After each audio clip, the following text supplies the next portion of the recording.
Good day, and thank you for standing by. Welcome to the 8x8 Inc. Second Quarter 2026 Earnings Conference Call. At this time, all participants are in a listen-only mode. After the speaker's presentation, there'll be a question-and-answer session. To ask a question during the session, you'll need to press star 11 on your telephone. You will then hear an automated message advising your hand is raised. To withdraw your question, please press star 11 again. Please be advised today's conference is being recorded. I would now like to hand the conference over to your speaker today, Kate Patterson, Vice President of Finance. Please go ahead.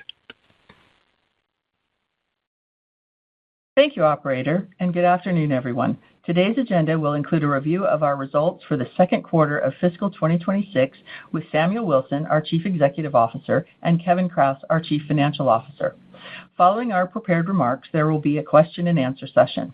Before we get started, let me remind you that our discussion today includes forward-looking statements about our future financial performance, including investments in innovation and our focus on profitability and cash flow, as well as statements regarding our business, products, and growth strategies.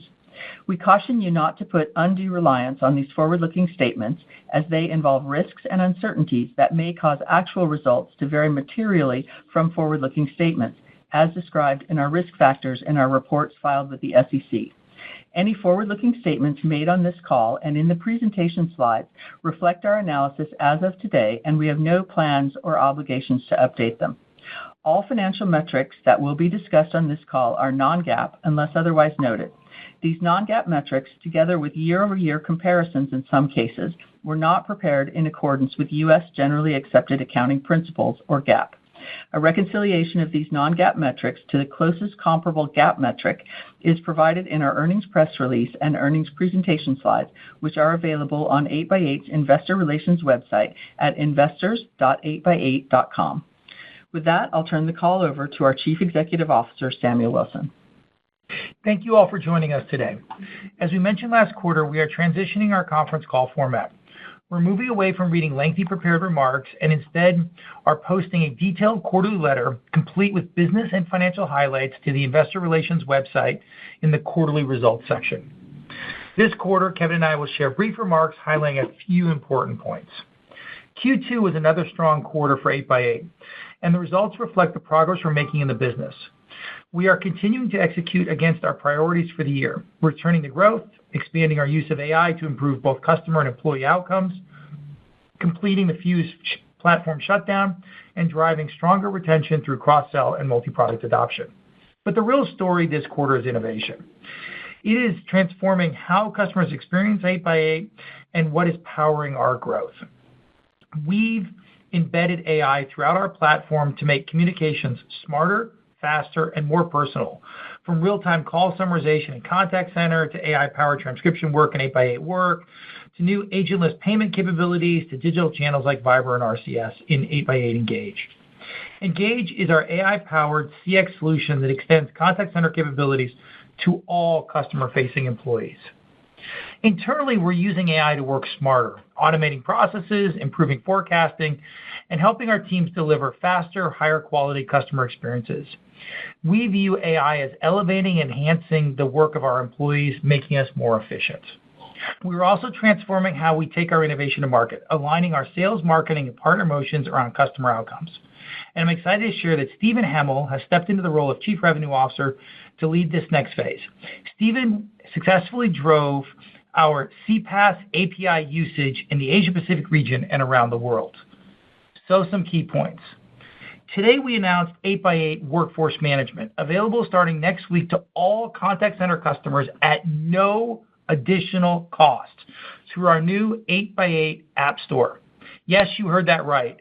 We're making Workforce Management available free of charge to all of our contact center customers, existing and new ones. We already have customers running it in production. This is a big moment for two reasons. First, this is our first product-led growth, or PLG, launch. We've introduced a high-value solution designed to drive adoption with a premium version planned for future release. Workforce Management is available to everyone. Second, it marks the beginning of a broader expansion. We'll be adding more applications to the 8x8 App Store shortly, giving customers a modern, flexible, self-service way to activate new capabilities. We're expecting strong demand for 8x8 Workforce Management, so we've begun a progressive rollout starting next week.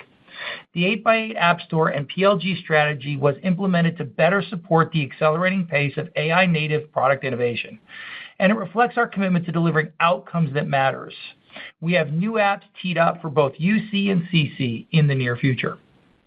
Switching gears, I want to highlight how we're changing the lives of our customers.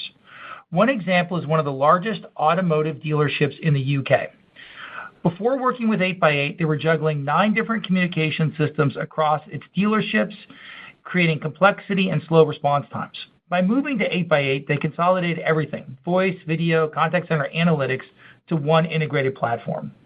The impact has been transformational. The dealer group now uses 8x8 Contact Center, Video Elevation, Conversational IQ, with a strong adoption of web chat and digital engagement. They're also piloting Smart Assistant and Intelligent Customer Assistant to automate quality assurance and bring real-time AI analytics to their service teams. Their IT leader summed it up well when he said, 8x8 helps us focus on what matters most, providing the best experience to our customers. In short, we went from 9 vendors down to 1, unlocking better visibility, faster response times, and stronger connection with every customer. Across the Atlantic, a multi-$100-million software company uses 8x8 is another powerful example of how our innovation drives measurable business outcomes. They are using multiple 8x8 products, including UCaaS and CCaaS, as well as Engage, Secure Pay, and Conversational IQ, to deliver a seamless, data-driven customer experience across their network.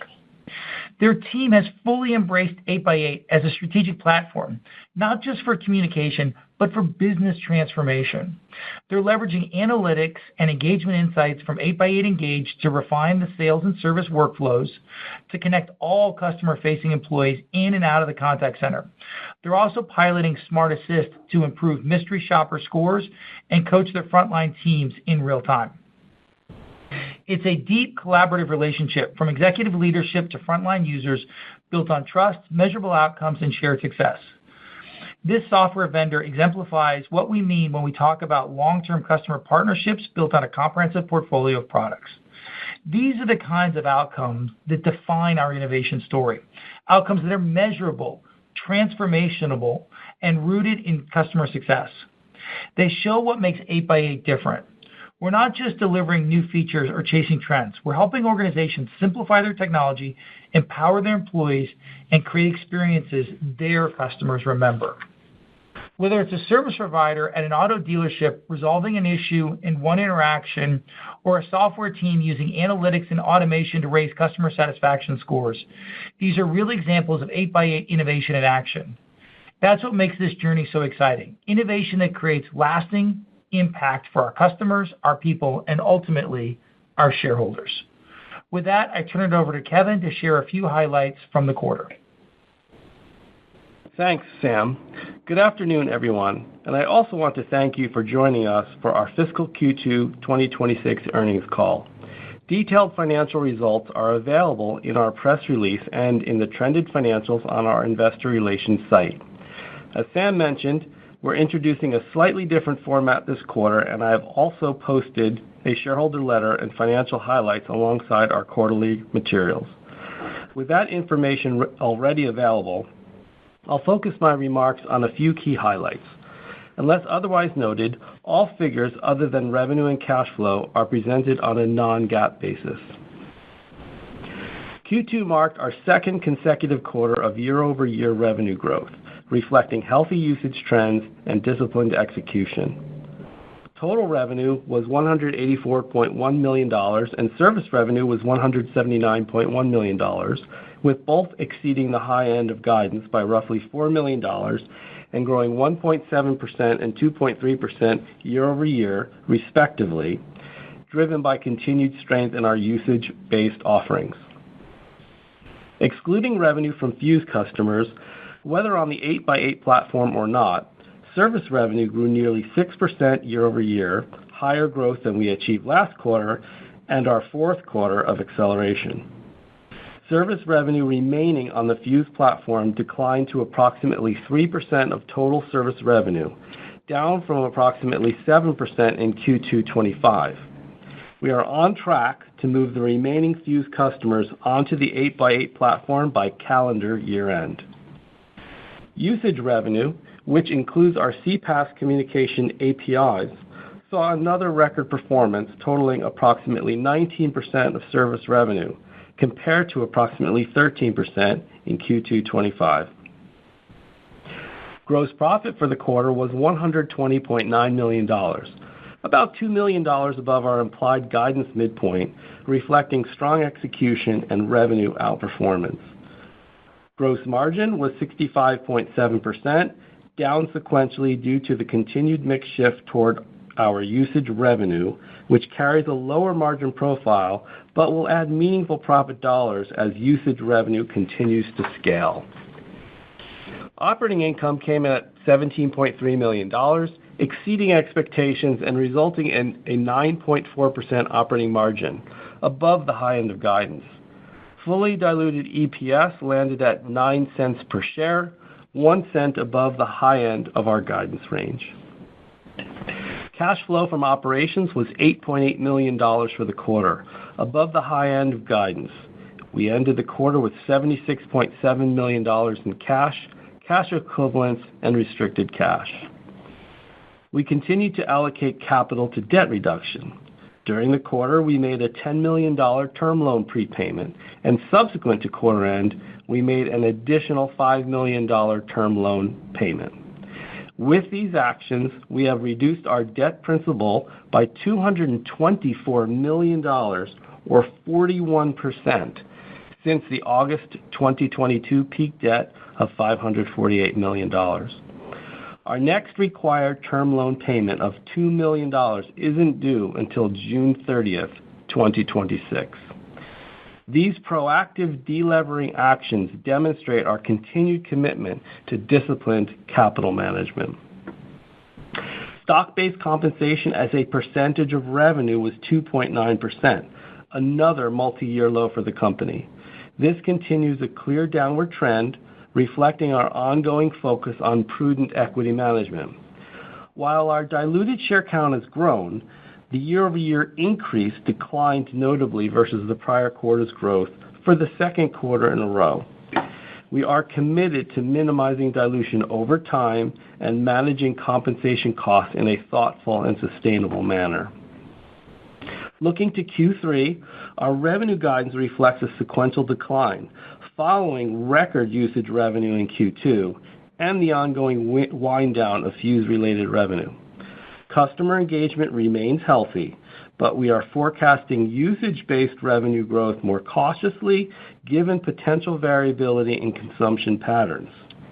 As usage continues to represent a larger share of total revenue, we have incorporated this dynamic into our outlook with an appropriately measured approach.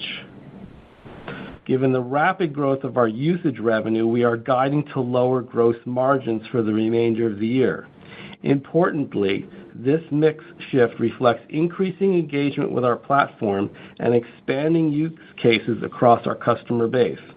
We are actively managing this evolution through disciplined execution and targeted go-to-market initiatives, and we remain confident in our ability to deliver durable, long-term growth and profitability. For fiscal Q3 26, we are providing the following guidance. Service revenue is expected to be between $172 million and $177 million. Total revenue is anticipated to be between $177 million and $182 million. We anticipate gross margin between 64% and 66%, and we anticipate operating margin between 9% and 10%. In fiscal Q3, we expect contractual interest expense, which excludes amortization of debt issuance costs, to be approximately $4.2 million based on current interest rates and the principal outstanding on our term loan and 2028 convertible notes. We expect to make cash interest payments of approximately $2.2 million, which reflects only the term loan interest payment, as the semi-annual interest on our 2028 convertible notes is payable during Q2 and Q4 only. Our term loan interest rate assumption is approximately 7%, reflecting SOFR plus 3%. We anticipate fully diluted non-GAAP earnings per share in the range of $0.08 to $0.09 per share, based on approximately 143.5 million fully diluted shares outstanding.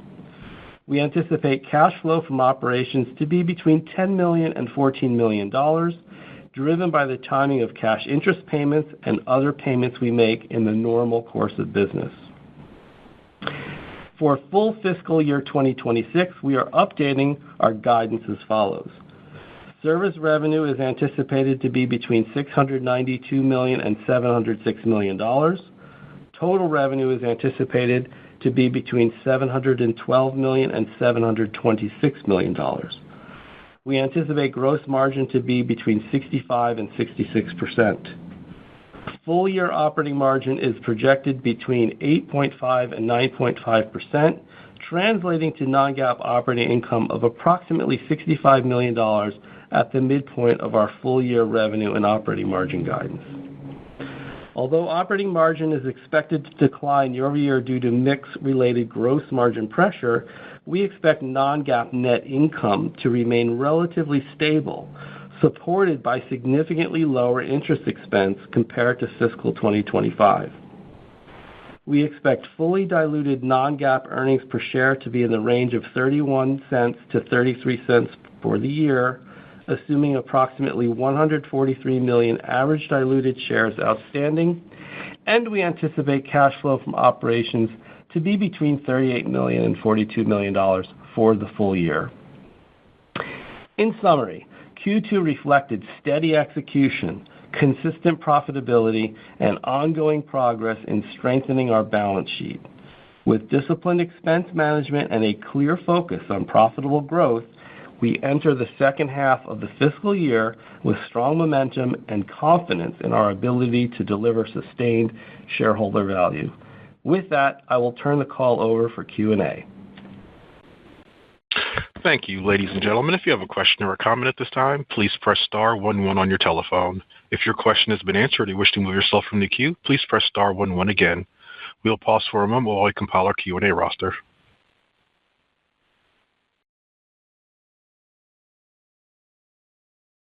Our first question comes from Michael Funk with Bank of America. Your line is open.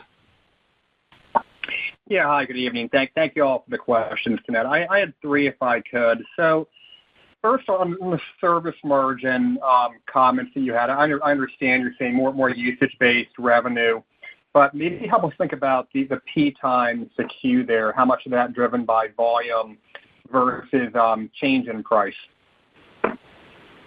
Right now, it's mostly, Michael, this is Kevin. How you doing? Mostly right now, Good, I would say it's volume because of the absolute usage volume that we're seeing. So it's our margins on the application side are very stable and consistent right now and have been for years. It's a pure mix issue for the usage-based portion of the service revenue. So right now, not as much price, although we are seeing some pricing pressures in some deals. It's not as, in totality, it's not a price driver right now. Okay, then just thinking about the revenue trajectory, and thank you for the revenue ex Fuse, but is ex Fuse that the right way to think about the revenue trajectory exiting the year as you end of life the remaining Fuse customers? Okay, yes, but remember, as we end of life, and it's not end of life, we're upgrading the Fuse customers, just for any lawyers listening. We're upgrading the Fuse customers onto the 8x8 platform. Michael, we still have a bit of a hump, so it's gone from the numerator and denominator to just the denominator. So I think, we'll have maybe a 2 point, maybe a slightly lower, slightly less, whatever, headwind in next year's growth rate as we rolled off these Fuse customers, and then we'll be back to normalized sort of growth rates, X any other things we do. Okay. Do you anticipate you'll give us a pro forma X Fuse next year for more comparability? That's like 2 quarters away, Michael. I haven't thought that far in advance yet. Probably. We'll give you numbers if it makes your life easier. Okay. And then the last one from me, and then I'll hand it off. So, a number of comments in the letter about the go-to-market changes that you're making. and one of the comments was the improvement in pipeline quality. So, love to know how you're measuring the pipeline quality and, maybe some of the improvement you've seen there. So we measure pipeline quality as deals that get to stage 3.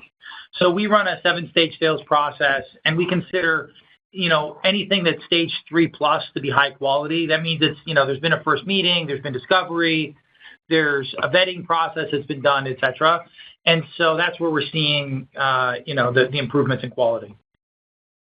And how have you improved the quality, Sam? Are there more guardrails around what allows a salesperson to enter something into the funnel? What's contributed to the improvement in the quality? Look, I'd love to give you a simple answer, but yes, we're using more SDRs, so they're having an ability to weed out some of the stuff. The use of AI in our sales process, I cannot understate how important the use of artificial intelligence has been in improving our GTM efficiency and processes and those things. So it's a number of contributing factors. It's not death by 1,000 cuts, it's improved quality by 1,000 paper clips. Great. Hey, thank you both again for the questions. Thank you, Michael. One moment for our next question.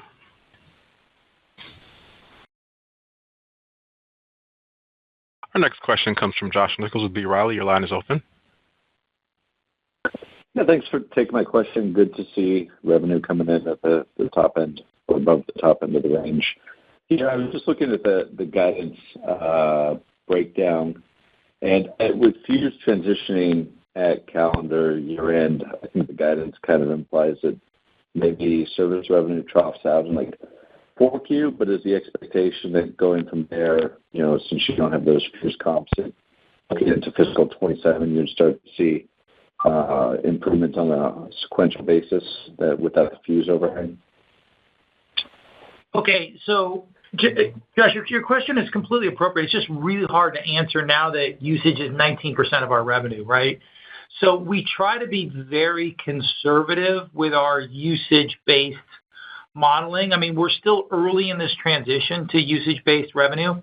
And, I'd like to get a little bit bigger pool so mathematically one customer can't swing it or 3 customers can't swing it or a change in economic can swing it.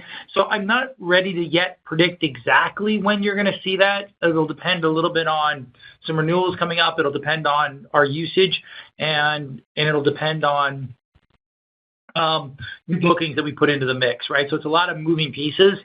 I do feel confident, now we've got 2 quarters of accelerating growth. We are sort of on the track to continue to grow and, we can put in the rearview mirror these year-over-year declines perpetually. But I'm not ready to say where and when yet, if that's okay with you. No, that's okay. I guess just to flip the question a little bit, like you said that you've been taking a pretty conservative approach to the usage-based revenue. And I think that makes sense. If you could talk about how you're kind of handicapping what you're seeing versus how you're guiding or how you're... Yeah. So what we do is we basically take the exit run rate for a quarter and we run that forward in perpetuity, right? So we're not assuming, even though the business is growing, we're not necessarily assuming it's going to grow. And then we add in known growth businesses, right? So if we know we've got a big deal coming or we know we've got Christmas coming or the holidays, we'll adjust accordingly. But our baseline is always on usages. Whatever we were running on the exit quarter, that's what we're going to run in perpetuity. And so when it's growing, and it's growing nicely right now, especially with all the AI stuff and the CPaaS stuff, it's just, it has a tendency to beat, and then we try to flow that through. Got it. That makes sense. Then, yep. Sorry, go for it. Yeah, Sam's comment about seasonality in the usage portion of our business is something that can have an impact, and that again could really drive. It's a great point, Kevin. I always forget that, but we are entering the holiday season, so we see more marketing campaigns. We see in general more phone calls, particularly in our retail vertical, our hospitality vertical, those kinds of things. And then we generally see in the March quarter, our fourth quarter, a little bit, more seasonal, less usage on the holidays, the Lunar New Year. Well, China, Asia shuts down a little bit, right? So we are starting to see a little bit more seasonality in the business. Got it. Thanks for the context there. Then last question for me, usage base up to like close to 20% of revenue, seeing very nice acceleration there. I know you talked about the margin outlook, right, and how that's impacting the margin. Still really healthy margins, but 65 to 66% non-GAAP. Any idea? And maybe it's hard to ask or pontificate on, but exactly like where that kind of winds up leveling out at as we think a few quarters ahead. Yeah, I mean, Josh, it really depends on the mix. Like I mentioned on the previous from Michael's question about our margins being relatively stable for different portions of the business, it really will boil down to mix. The point I want to make, though, on this is that we look at absolute dollar profitability. And so if gross margin is positive, for that piece of the business, great. And it is a light OpEx model, so more of that flows to the bottom line. So as we scale, we may see the gross margin deteriorate a little bit, but the bottom line and the cash flow are what we're looking at as well. And that's looking like it could be even improving over time based upon the cost base of that particular portion of the business. I have to step in. I can't stress enough what Kevin's saying for our investors, right? And we've said this numerous times in the past. We would not be surprised if we saw gross margin come down a little bit as we scale the business while gross profit dollars increase.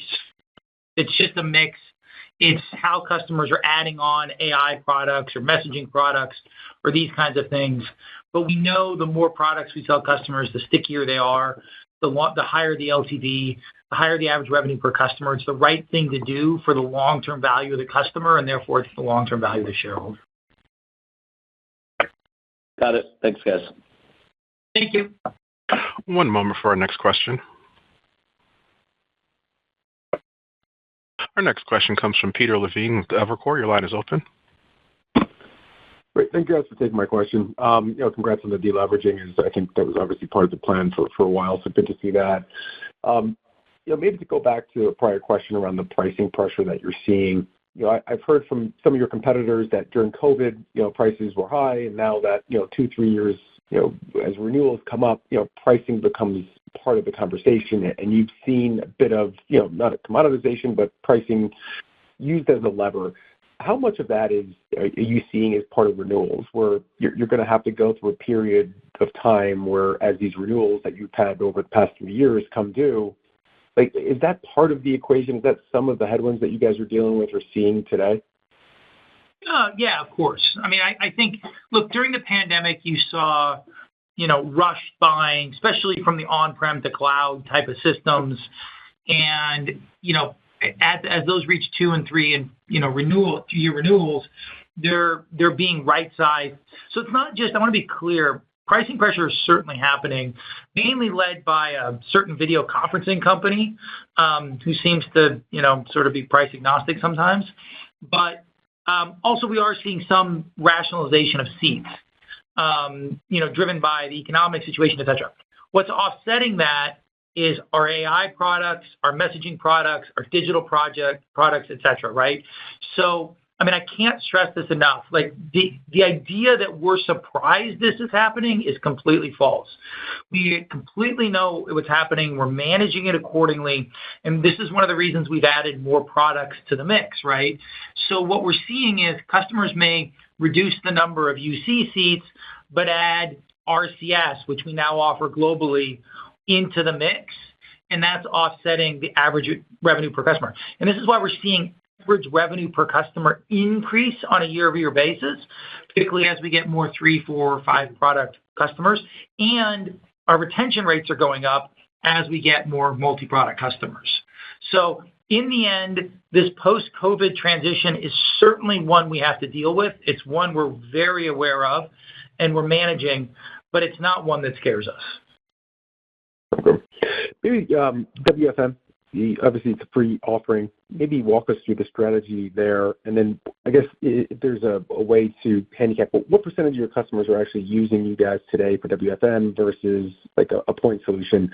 Curious to know what the strategy was behind offering that. Obviously, I think we know some of the drivers, but curious to know what the strategy is and what you expect to see over the next 4 quarters.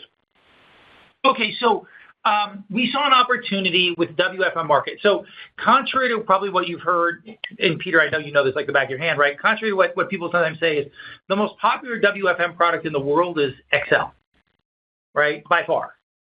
And with the average contact center in the United States being 73 seats and probably 40 to 50 seats in international markets, Excel sort of works. And so what we wanted to do was build a product that's better than Excel for managing WFM and give it away to our customers to provide value and really start to enter the world of product-led growth with a pro version, which will offer probably enhanced analytics or better forecasting or, multi-site. There's a couple of different ways we can take it in the future. But just simply having a product to replace Excel adds tremendous more value to our customers, which is what we care about, right? We're in a game of renewal and those kinds of things. And, it just drives then multi-product, LTV, the ability to add product-led growth through our new app store, which we're super excited about, all these kinds of things. And it's just, we really want to drive value into our customers. And it was a way, given how software and expenses work, it was a way to drive a lot of value into our contact center seats very quickly. We see our competitors charging $20 and $30 a month for arguably something that isn't that hard. And so we really wanted to drive that cost curve down and drive more to a freemium model for it to really meet our customers where they're at. Okay, in terms of now what our product isn't designed for a big contact center. We're not trying to compete with Calabrio and Verint and those guys, right? They offer gamification and other things that we're not sort of up to yet, and most of our basic customers don't really want. And so we saw the market need for a replacement for spreadsheets, not a replacement for Calabrio or Verint. If you want to, if you're running 1,000, we have many customers running 1,000 or more contact center seats, you're going to use one of those higher end products because they're just designed differently and they work differently. Perfect. And maybe just squeeze the last one. Obviously, I talked about some of the deleveraging you guys have had. How do you think about M&A, smaller tuck-ins versus organic, right? Obviously, there's a cost to both sides of that, but how do you think about it? And maybe help us understand, are there still any covenants that you have to manage through with the debt levels that you have today? Just help us understand how you're thinking about organic versus kind of tuck-in M&A to kind of accelerate some of the product development. Sure. So we did an acquisition last in the March quarter. It was a small tuck-in acquisition. It wasn't, it was non-material, so we didn't make a big deal out of it. But we've done one. We're looking at others. We're active in the market, so we're looking. Debt retirement is still a primary route that we think to drive, a stakeholder value over time. So we're definitely focused on that. We are on a term loan A, so there are some covenants. They're very manageable. They're fully disclosed in our filings. There's nothing to worry about from them. I wouldn't want to do anything outrageous. Like I see people who advocate for these large AI acquisitions that, that bring on losses and those kinds of things. We are a cash flow driven company and we do work on cash flow and focus on cash flow. And that's what we're focused on. So I would say we are looking at M&A.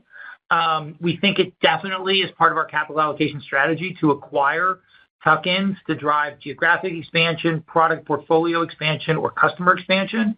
Those are the big three that we look at. And, when the right one comes, we have no problems pulling the trigger. Thank you very much. The amendment we did also created a basket for tuck-ins as well, which we articulated last quarter, if you remember. So we have that freedom in our term loan. Thank you. One moment for our next question. Our next question comes from Catherine Trebnick with Rosenblatt Securities. Your line is open.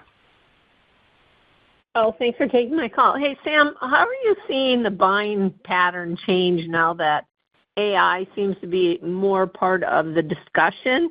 And what are you seeing the difference with, like, the traditional brokers versus like the professional service guys? It seems to me well, I'll tell you what I think afterward.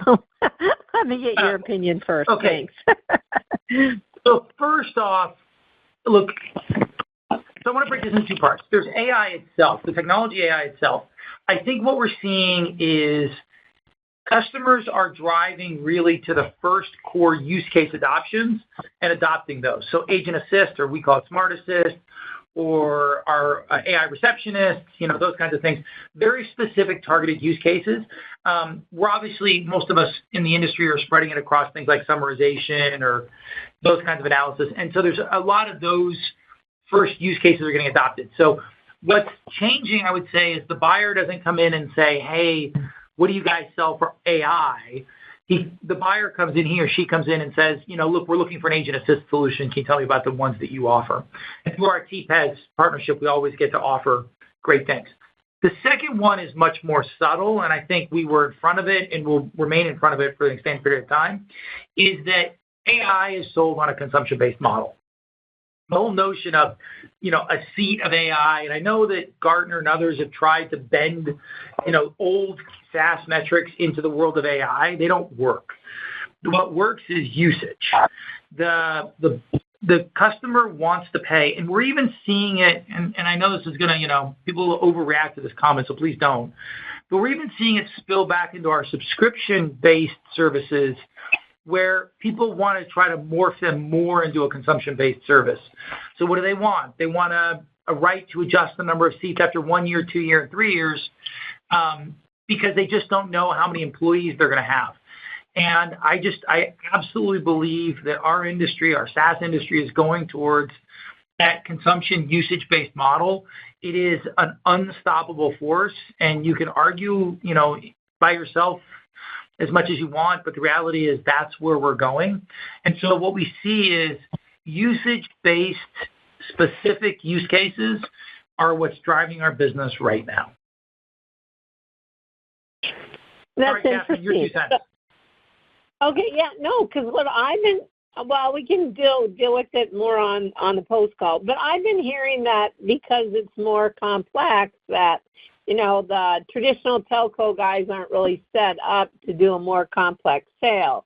And so that just seems true. to be like, I mean, that's true. Look, our professional services team is booked constantly, right? Our ProServe team is like, we're booked all the time. And we can get into nuance here for investors, but there is we're starting to see the whole concept of, deployment change.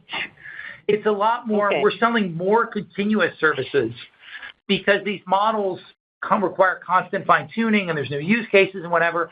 And customers would rather just buy a flat X number of hours per month, every month contracted, let's go, than one big lump sum purchase up front. Okay, thanks, Sam. I appreciate the insight. Thanks, Catherine. One moment for our next question.